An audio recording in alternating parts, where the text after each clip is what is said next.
guys, my name is Nairi Ghazarian and my topic is role ambiguity in the workplace. Role ambiguity is a type of workplace stress. It's a lack of understanding in your role and expectations in the workplace, which comes from different tasks being placed upon a worker relating to their job or position.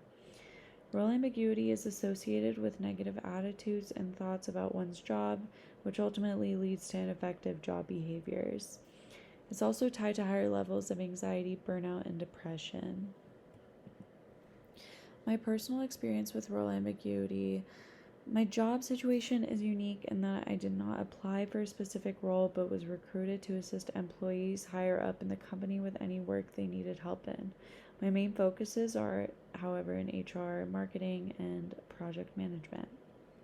This is honestly cause role ambiguity and role conflict because I play so many roles and my work schedule is on a day-to-day basis, and that unless I was working on a specific project, I would just work on anything that needed to be worked on that day. This led to a lot of stress and negative feelings about my job because I didn't really feel like I had an important role within the company, and I experienced a lack of motivation and really didn't enjoy my job, and I didn't work to the best of my abilities.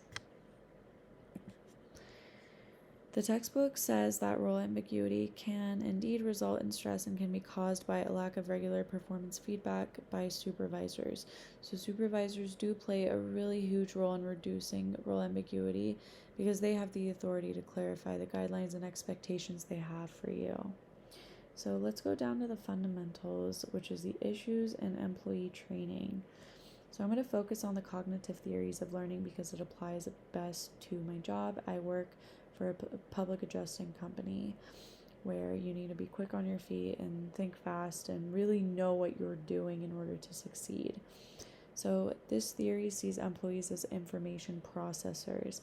So it is super important to fully understand what you're doing with the information that is being given to you well enough to be able to think about new and creative ways to problem solve, to apply in complex situations. I also chose to focus on the job characteristics model, which is a theory that emphasizes the role that certain aspects of a job play in influencing motivation. And what is a huge issue with role ambiguity is the lack of motivation that follows it.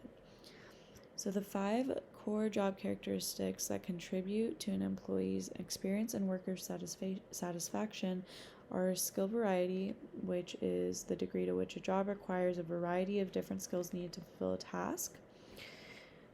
Task identity, which is having the ability to work on an entire work process rather than just bits and pieces of the project.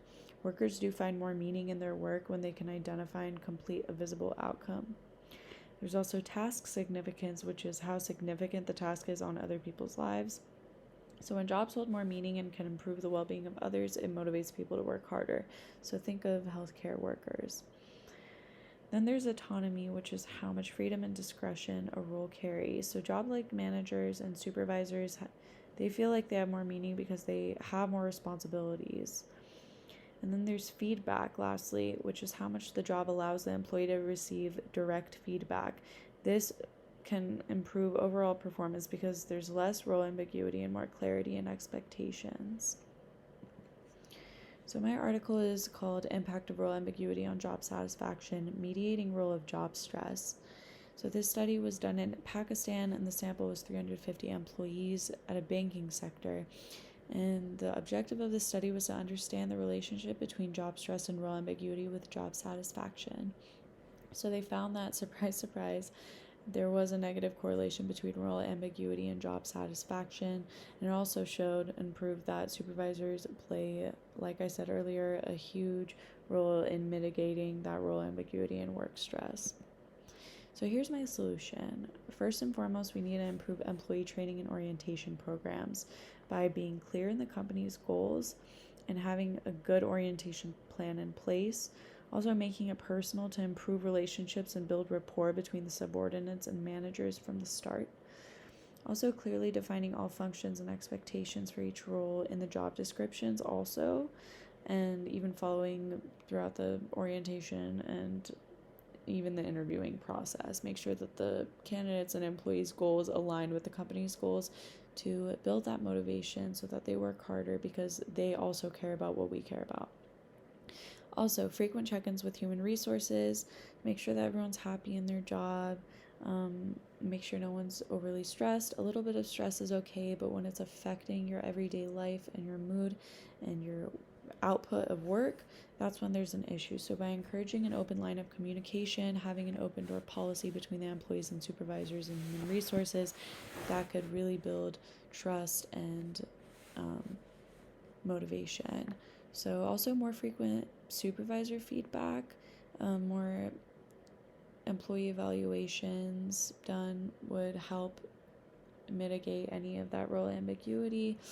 And lastly, anonymous surveys for employees to give feedback to supervisors on how they're doing their job and how they feel in the company. So keep it anonymous so that everyone's completely honest about how they feel, because let's be real, we're not gonna say that we're unhappy with our jobs if our names are on the survey. So that is all. Thank you so much for your time. I hope you enjoyed it.